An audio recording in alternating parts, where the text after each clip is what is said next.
ଭାରତର ପ୍ରାଚୀନ ଜ୍ଞାନ ପରମ୍ପରାକୁ ଆଧାର କରି ଜାତୀୟ ଶିକ୍ଷାନୀତି ପ୍ରଚଳନ କରାଯାଇଛି ବୋଲି କହିଛନ୍ତି କେନ୍ଦ୍ର ଶିକ୍ଷାମନ୍ତ୍ରୀ ଧର୍ମେନ୍ଦ୍ର ପ୍ରଧାନ।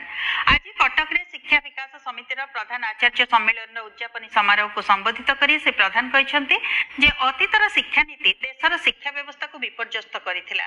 ତୃଣମୂଳ ସ୍ତରରୁ ଛାତ୍ରଛାତ୍ରୀଙ୍କ ସାମଗ୍ରିକ ବିକାଶ ପାଇଁ ନୂଆ ଶିକ୍ଷାନୀତିର ବ୍ୟାପକ ବ୍ୟବସ୍ଥା କରାଯାଇଛି।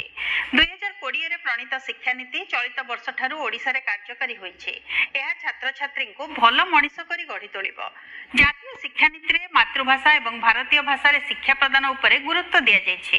ଶିକ୍ଷା ପଦ୍ଧତିର ମାନ ବୃଦ୍ଧି ଦିଗରେ ସରସ୍ୱତୀ ଶିଶୁ ବିଦ୍ୟା ମନ୍ଦିରର ଯୋଗଦାନ ପ୍ରଶଂସନୀୟ ବୋଲି ଶ୍ରୀ ପ୍ରଧାନ କହିଛନ୍ତି।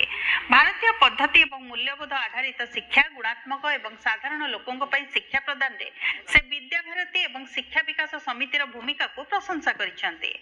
ରାଜ୍ୟର ଜ୍ଞାନକୁ ଆମ ରାଜ୍ୟକୁ ଅଣାଯାଇପାରିବ। ଏଗୁଡିକ ଆଗ ଫିଜିକାଲି ସମ୍ଭବ ନଥିଲା। ଭାଷା ଗୋଟିଏ ସାଧକ ଥିଲା, କିନ୍ତୁ ଆଜି ଏଆଇ ର ଉପଯୋଗ କରିକି ଗୋଟେ ଭଲ ଲେକ୍ଚରର ଗୋଟେ ଭଲ ଶିକ୍ଷକର ପ୍ରତିବେଦନ ଭାରତର କୌଣସି ଅଞ୍ଚଳରେ ବି ଦୁନିଆର କୌଣସି ଅଞ୍ଚଳରେ ଦେଇପାରିବ।